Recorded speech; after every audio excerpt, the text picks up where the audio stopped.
log entry. The ketch, Scarlet Queen. Position 123 degrees, 8 minutes west, 37 degrees, 31 minutes north. Gyro compass course 237. Wind fresh, sky fair. Remarks. Cleared port of San Francisco at 2:30 p.m. Sailing delayed 19 hours due to death of first officer. Cause of death, murder.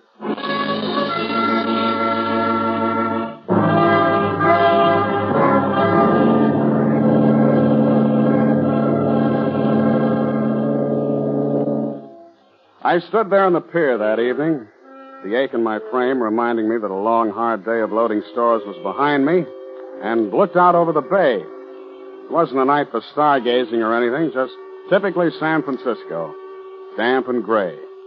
The kind most people trade off early for steam heat and drinks in short glasses. But for me, it was good.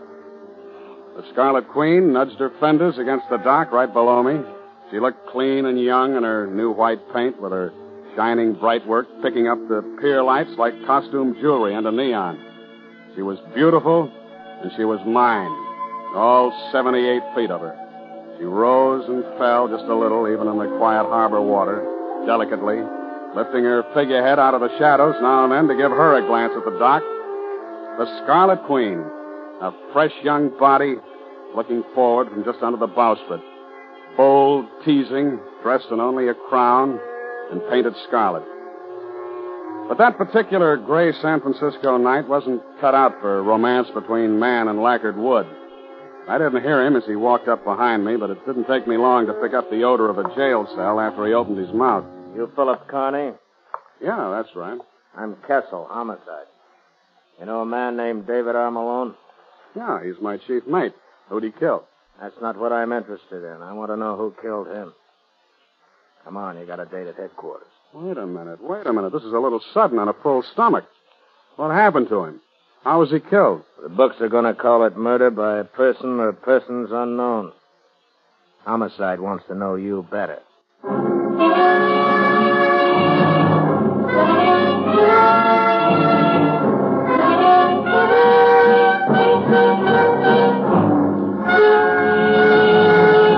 And so begins the voyage of the Scarlet Queen, with Phil Kearney, master of the proudest ship to plow the seas, bound for uncharted adventure. Every week, a complete entry in the log, and every week, a league further in the strange voyage of the Scarlet Queen. Your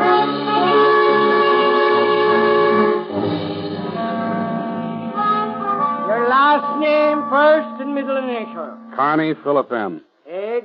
29. Height? 6'2.5". Weight? 207. Eyes blue, hair brown. Scars or other identifying marks? Yeah, a tattoo. A 3-strand Turk's head in my right bicep.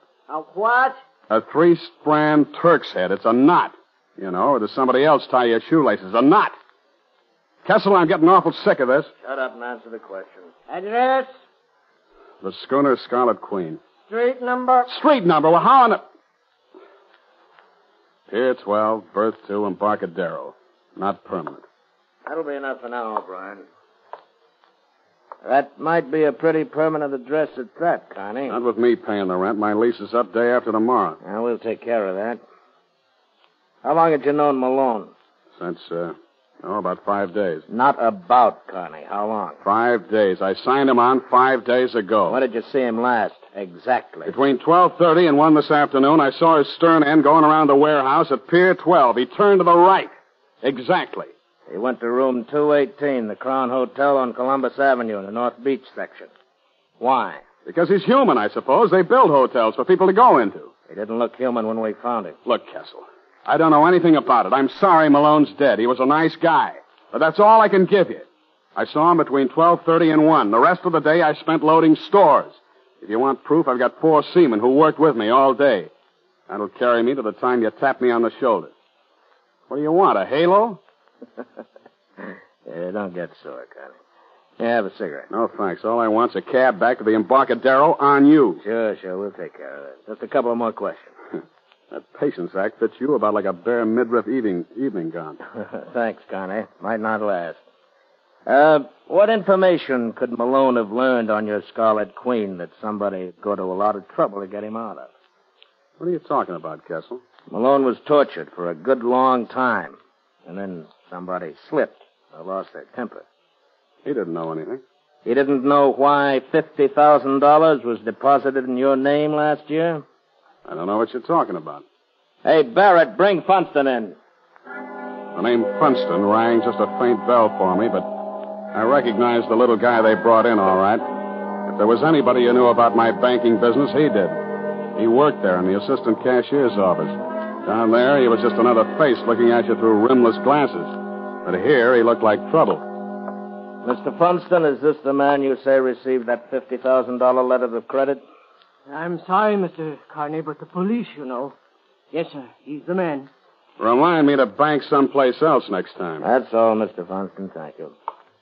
I hope you understand, Mr. Kearney. I had to answer the question. Goodbye, Funston. It's been grand. You guys have got long noses, haven't you? Uh-huh. When things smell as rotten as this. It was deposited in the San Francisco bank while you were in China with the Marines. Where are you getting this, Kessel? It was sent over as a letter of credit from a firm in Shanghai called Kang and Son. Most of it went to a local shipyard where your Scarlet Queen was built, to a flock of coast companies for your cargo. 50,000 mystery dollars, Kearney, and a voyage to nowhere. I won it in a craft game, and my articles say Honolulu. Honolulu, with enough stores aboard for a 2-year cruise. Who do you think you're kidding, Kearney? Why don't you talk? Why don't you get tired? You're pumping a lot of bilge flush. You're bluffing your heart out, and you know it. All right, Kearney. You can go. But we'll be hearing from you. Sure. Sure, I'll send you a postcard from Honolulu. Be a Christmas card by the time you get there. I'll take that cab now, huh? With $50,000 in mystery money, you can pay for it. Now get out of here.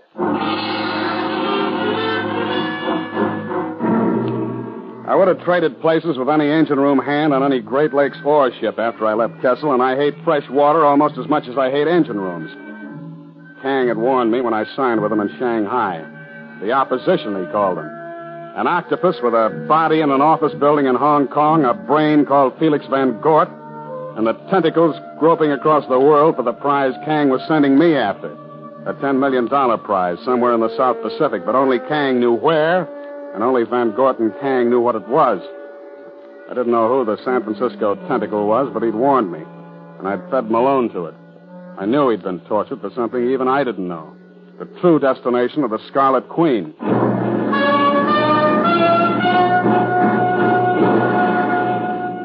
I locked my cabin door, closed the ports, and poured a couple of stiff drinks. I checked my naval code on the disposition of the monies and effects of deceased seamen and got Malone's stuff together. In a pocket of one of his coats, I found a match folder from the Gorgonia, a bar advertising pre-war whiskey and continuous entertainment. On the inside was a name, Helen, and the number 218. So I kept it.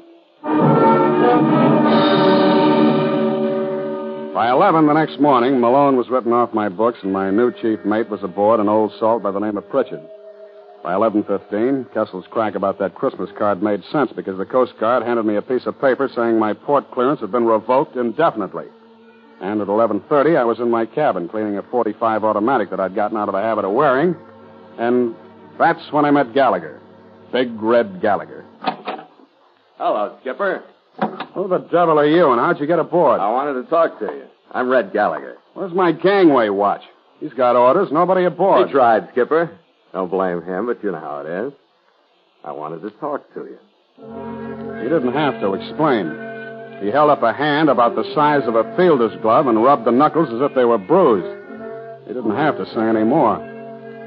He was about my size, wearing a shapeless, stained white duck officer's cap, faded dungarees, and a jumper with the sleeves rolled up. His face was heavy-featured, but not flat. His eyes, gray and set off by crow's feet wrinkles from squinting into the sun.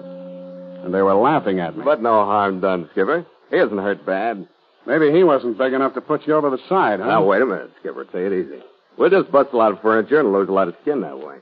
Don't be so jumpy. All right, unload in a hurry and get out of here, then. What do you want? I hear you're looking for a new chief mate, and I want to sign on. You're about 2 hours too late. What? My new mate signed on. And listen, if anybody told you the way to get a berth is to start knocking the crew around, they gave you the wrong idea. I wouldn't get into a dory with you. Oh, wait a minute, Skipper. I was made for this trip. I've been with sail all my life, and I traded 3 years out of Sydney. I know that South Pacific. How do you know where I'm going? If that Scarlet Beauty under your bowsprit hadn't whispered to me, I could have checked your bills of lading and found glass jewelry, knives, and general Pacific trading cargo. You're too nosy for me, Gallagher. That's because I'm interested. Give me the berth, Skipper. What do you say? I say get your sea boots off this ship. I'm manned and loaded and ready to shove as soon as I get clearance. When do you think that'll be, Skipper? What do you mean by that? There you go, getting jumpy again. That was a civil question. I just wanted to know how long, that's all. It'll be as quick as I can make it. Yeah, I guess I can't blame you for that. But maybe it'll be long enough for me to try again. You need me on this ship, Skipper. I've lived a long time without you, Gallagher. Keep your eye on the newspaper shipping columns. That's as close as you'll come to my sailing. After he left, I went to work on the 45 again, and at about 9, I got ready to follow the match folder. The Gorgonia was a typical non-tourist North Beach bar. Good, healthy fishermen up from Fisherman's Wharf. 3 women at the bar, and one sitting an electric organ up on a platform. None of them had Helen printed on their backs, but the only one whose name anybody would bother writing down was the gal making with the music. Honey-colored hair with a gardenia over the left ear, white shoulders pushing out of a whiter gown, a face full of confidence in the rest of her, and no wonder. After I finished my drink, I walked back toward her. Say, excuse me, but would your name be Helen? Well, that's a novel approach, isn't it? Should I go back and try it over with Irene or Penelope? What's the difference? It'd end the same way. Can I play something for you? Oh, this one suits me. If I can talk to you through it. Can't for the life of me see what we'd have to talk about. Maybe some other time we can get around to that. But I ran into an old mate of mine yesterday. He mentioned this place and you, and now I'd like to locate him. His name is Dave Malone. You know him? Malone? You sure he said he knew me? Yeah, I thought so, but maybe he was just hoping, huh? Afraid that must have been it. Because I don't know any Dave Malone. Yeah, well, it was one of those things. He mentioned your name, so I thought I'd give it a try. But I'll browse around, and maybe I'll come back on my own sometime. I hope you do. I'll be here. Yeah. And wear that dress, will you?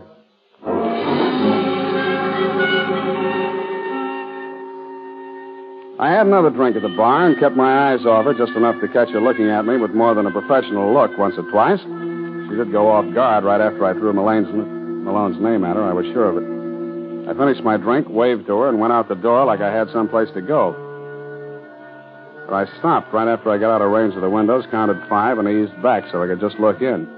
She was leaving the platform, and I, along with the good, healthy fisherman, watched her take that white gown back to the phone booths.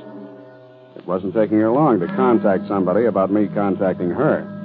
It was just chance so far, but there were Malone, Helen, and 218, the number of the murder room at the Crown Hotel.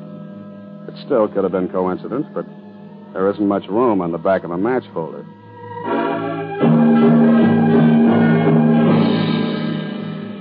The Crown Hotel was a narrow brown stone front building, squeezed between 2 more narrow brown stone front buildings. I looked in at the musty lobby. It was empty. I tried the door once to see if it was going to ring a bell someplace, and when nobody showed up, I went in. There was a dingy brown hunting scene hung on one wall, and a dingy brown smell of bad ventilation hanging over everything.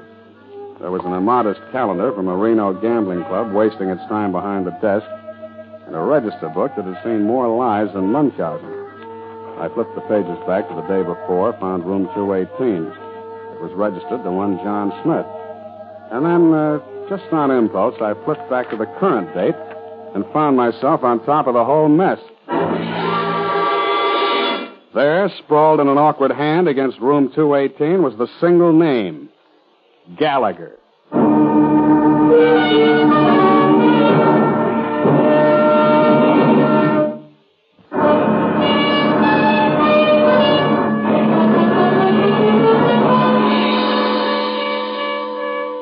218 and the name Gallagher. All I needed to keep me going up those stairs. All I had to remember to enjoy bringing that 45 out of my shoulder holster was the picture of that wide grin and those gray eyes. I'd have gone through that door even if it hadn't been unlocked.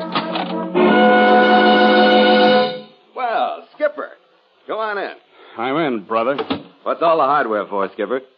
Why are you always aching for a beef when you and I run into one another? Let's stow that warm friendship, shall we? Let's you do a little talking that you mean for a while. I never say anything I don't mean, Skipper. You'll learn that when you know me better. That's what I'm here for, Gallagher, so start saying something you mean. I thought you'd get here before this. What held you up? Something you mean, I said. That's right. I knew you'd be bulling around this neighborhood with your chin out. Why do you think I took this room if I wasn't waiting for you? What interests me most is that you did. Sure. I knew you'd like it, Skipper. I know you got to have somebody for Malone before you can clear San Francisco. You mean you're ready to confess? Not me, Skipper. I'm as clear as deep water. I got a witness. Do I know who he is? Not especially. I think you do, Skipper. He's the guy who killed Malone. They call him Mr. Fox. At about 6 last night, he was paying me $2,000 to sign on the Scarlet Queen. Yeah, that's sure clearing you in my log. It'll clear me of murder. That's only a misdemeanor in this game. Now, starting from Fox, let's hear some more that you mean. I think you and I are going to team up and beat this thing by tomorrow. That's what I mean. You what? That's right. Starting from the Fox. He's working for Van Gort. If you didn't know that before, you know it now. Who's Van Gort? Yeah, you're being cagey, Skipper, and that's all right. You don't know what to say because you don't know how much I know. I don't know how much you know, so we're even. You're talking. The Fox didn't learn what he wanted to learn from Malone. He tried too hard. So he paid me $2,000 to sign on with you. I was supposed to go through your charts and tell him what part of the Southern Oceans you were making for him, find out everything about a Kang and Son. The payoff was going to be $1,000 a month for just keeping the finger on you and waiting to be contacted. It was an easy deal. Somebody in your family must have been born with shark fins not too far back. Yeah, that was supposed to be a great uncle under the Jolly Roger, Skipper. But no fins yet. But I got reasons. I'm telling you this because if they'd pay off like that for just a line on you, I figure the real dough's going to be made on your side. I still want to ship with you. But for you. Well, I'm telling you, Gallagher, for the price of the Queen, I can't tell you who's crazy in this room. Nobody is, Skipper. You're going to be ahead, too, believe me you are. Not ahead of you, Gallagher. I'm not crazy enough to turn my back on you. Listen to me. You know you're fighting a big outfit as well as I do. But I can clear up the mess here in Frisco. I'll put you next to the Fox and his mermaid. Her name Helen? How'd you get that? She isn't hard to find. Well, that's right, Helen Curran. She led Malone to this room with a smile and a promise. Either one would look good from her. I know. I was there. Good. That makes it simple. Come on, I'm going to get you Malone's killers to prove whose deck I'm on. Or put me on a morgue slab for an extra $2,000. I'd trust you like I trust a compass at the North Pole. All right, take a gamble, and it means you port clearance. But you got to have bait. That's you. And you got to have somebody who can put it in the right place. That's me. Come on, I'll show you how it works. It was about 11:15 when I pulled my left ear for luck the last time, followed him down to the lobby, and took my last look at that Reno calendar. Gallagher looked like he was enjoying putting me on the block. The only reason I could dream up for playing sucker was the idea that as long as I kept a line on him, I was at least secure to something. He squeezed me into the phone booth with him when he put the bait on the hook. He held the receiver so I could get my ear into it, too, and called Helen Curran at the Gorgonia. Hello, baby. This is Red. Well, it's about time. I thought you were coming in. Something came up. You get the gardenia? Yeah, I'm wearing it right now. When can I show you how much I like it? Don't talk like that when I'm so far away. Listen, I ran into something about the Southern Oceans tonight. Oh? How good? Sounded pretty close to me. Did the guy come in there tonight looking for Dave Malone? Yeah, I told him I didn't know him. That was smart, baby. Because that guy was Pritchard. He's the one who beat me out of the berth on the Scarlet Queen. That sounds funny, Red. How'd you get all this? He stuck his head in the bar where I was, and I recognized him. He's got the information we want, baby. I could have maybe pumped him for it, but I thought it'd be better if you and the Fox were in on it, too. Maybe in your apartment later? Well, that's for you to work out. Where is he? On his way back to the Gorgonia. I better tag along for the party, don't you think? Pritchard's big. Yeah, all right, Red. Give me a half hour to get through to the Fox and call me back. I'll let you know where he'll pick you up. Okay? Yeah, but, baby, take it easy till I get there. I don't want that gardenia crushed on anybody's shoulder but mine.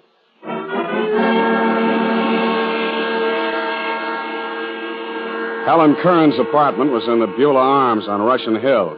It was a little overdone and modernizing a setup that was dull mid-Victorian a few years back. Light walls with Venetian blinds, some flamingos and parakeets flying through verdant jungles and framed before they started. And a bedroom to the right that she went into saying something about something comfy. When she came back, I saw clearly that she went for off-the-shoulder hostess gowns, too. Oh. There, now I feel more comfortable. Mm-hmm. What's the matter with me, anyway? Is there something? I always seem to stir the wrong approach in you, or are you just shy? With you don't need an approach. You just move naturally. You aren't shy at all, are you? You're just overconfident. You've been spoiled by women. It never hurt me, but then it's not very often as appealing as your brand. Do you think I'll spoil you? Uh-uh. But I wonder if you'd hurt me. Not even if I could. Hey, wait a minute. I couldn't hurt you if I wanted to, could I? I don't know. It gets so lonesome at sea. Like I said, she knew her business. And I had to keep remembering that it wasn't all crushed gardenias tonight. We finally did get around to a drink out of a rattan-covered bottle, and I could tell by the heavy-lidded look she gave me over a glass that I was supposed to be a complete victim and as meek as a kitten with a full belly. She knew her business, but knowing that she knew her business, I went along with the kitten act, but I was as ready as a tomcat when the door opened. But I wasn't ready for who came through it. It was Funston. He was still looking through the rimless glasses, but now his eyes were steely hard and his mouth hung open a little like it was watering. It only took one deep breath to realize that he was the fox. Gallagher followed him in wearing the grin. Hey, boss, wait a minute. Something's wrong. This guy isn't Pritchard. Red, what do you mean? That's right. This guy's Phil Kearney, the master of the Scarlet Queen. I was sitting on the couch, and after a sellout like that, there was no use standing up. Helen left me like I'd broken out with the purple pox, and Funston had a small caliber gun out of an inside pocket faster than I could get my breath. Gallagher still stood behind him, looking at me with that grin. Red, he's the one who was in to see me earlier. Never mind, Helen. Something went wrong, then. This isn't the guy I talked to. Never mind, I said. I'm well acquainted with him. You're an impulsive man, Mr. Kearney. What are you doing here? I like a game of bridge as well as the next guy. You play a stupid game, Mr. Kearney. You should remember that your Red Queen is not the top of the suit. She'll do. She'll never win a trick. You'll never use her.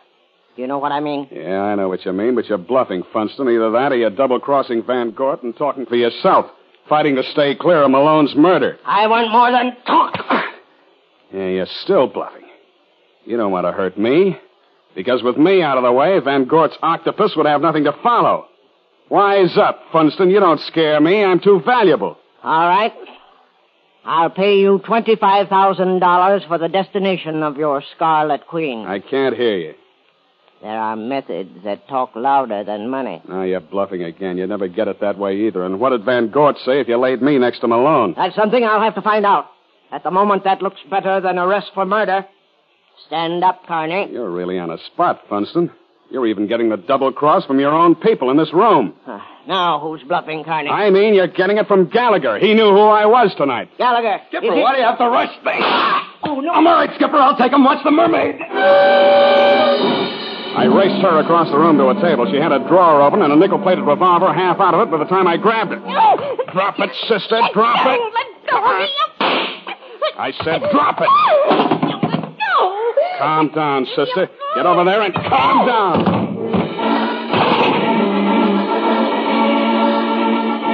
I grabbed her by the arm and tossed her across the room and had that .45 out before she landed. I twisted to look at Funston, and Gallagher had hit him hard enough to keep him from opening until Christmas. He was tangled up with a throw rug and not thinking about a thing. Well, Skipper, there's your port clearance spread all over the room. Yeah. Now, what the devil was the idea of you leaving me to shake hands with that gun of Funston's for so long? I had to do it, Skipper. He knew I didn't have Pritchard up here, and I had to play along till we got ready to move. He knew? Yeah. He had some of his playmates guarding the Scarlet Queen. He knew Pritchard never came ashore tonight. Yeah. But we're a great team, Skipper. We're standing up and they're lying down. I'll agree with you there, Red. Keep them that way, will you? I got a proud call to make to homicide.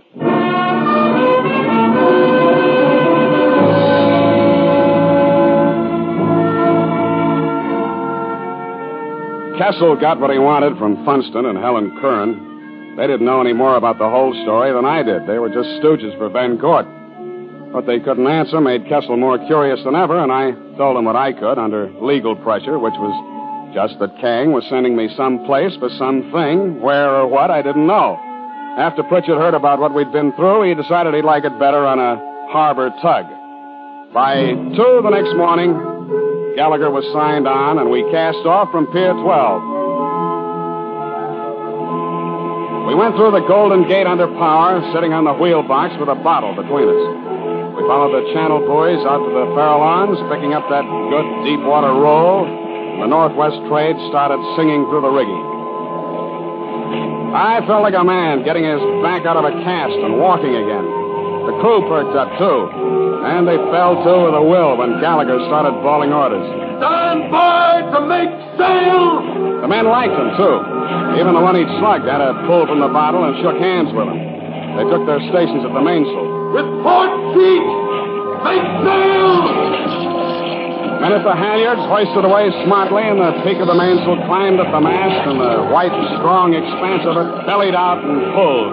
I could feel it at the wheel. To the jib sheets, men! Smartly now! The jibsail boomed out, then the mizzen. The Scarlet Queen was glad to be free, too. She took the bone in her teeth and charged every swell as though she were carrying on a one-woman war with the whole Pacific. Is the rig heavy enough for you, Skipper? We're showing 8 knots on the taffrail now. It's good enough. We'll hold her full and by until nightfall and then ease her off some. You got a fine lady here, Skipper. Behaving like a queen. She's right for southern waters. She'd better be, mate. She'd better be. How long are we going to be down there? Well, we may never get there, so who cares how long it'll be? Not me. I'm not married. You are now, mate. To the Scarlet Queen, the bigamist. I'm going to get sick of sharing women with you. But let me take the wheel, will you? We got to have a honeymoon sometime. Sure, take over. Course is 237 on the gyro compass. Got her? Got her. Hey, she's got spirit. She'll get us to Molokai Channel in less than 14 days. That means the Royal Hawaiian Bar in less than 14 nights. What a wife. What a honeymoon. Want a drink, Skipper? After you, mate. After you.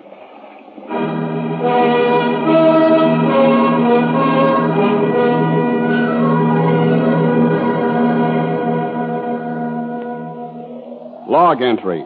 Ketch, Scarlet Queen, 5:30 p.m. Miles traveled, 31. Wind brisk, sky fair. Sea choppy with high cross swell. Mainsail and mizzen reefed. Ship secure for night. Signed, Philip Kearney, Master.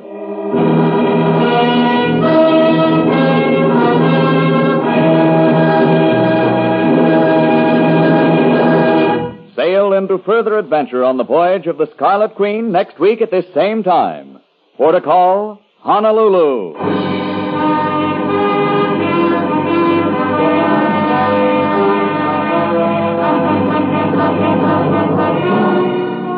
The Voyage of the Scarlet Queen is written by Doud and Bob Tallman. Howard Duff plays Phil Kearney, with Elliott Lewis as Red Gallagher. William Conrad was Inspector Kessel, Junius Matthews was Funston, and Helen was played by Kathy Lewis. Music scored and conducted by Richard Arant. The Scarlet Queen, directed by Jim Burton, is a Command radio production.